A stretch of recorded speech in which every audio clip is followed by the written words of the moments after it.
আসসালামু আলাইকুম রহমতুল্লাহ।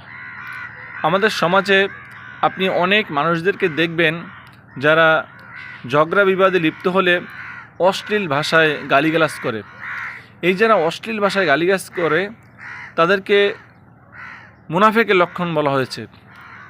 যারা ঝগড়া বিবাদে অশ্লীল ভাষায় গালিগালাজ করে তাদের মধ্যে মুনাফিকের লক্ষণ রয়েছে। আমরা সাধারণভাবে জানি যে মুনাফিকের লক্ষণ হলো তিনটি, কিন্তু সহিহ বুখারীতে একটি হাদিস বর্ণিত হয়েছে যেখানে বলা হয়েছে মুনাফিকের লক্ষণ হলো চারটি। কি কি? যে কথায় কথায় মিথ্যা কথা বলে, সে ওয়াদা করলে ভঙ্গ করে, আমানতের মাল বা আমানত রাখলে সেটা খেয়ানত করে, এবং সে ঝগড়া বিবাদে লিপ্ত হলে অশ্লীল ভাষায় গালিগালাজ করে। এই জন্য আপনি দেখবেন যে সমাজে অনেক লোক আছে যারা ঝগড়া বিবাদেই অশ্লীল ভাষায় গালিগালাজ করে।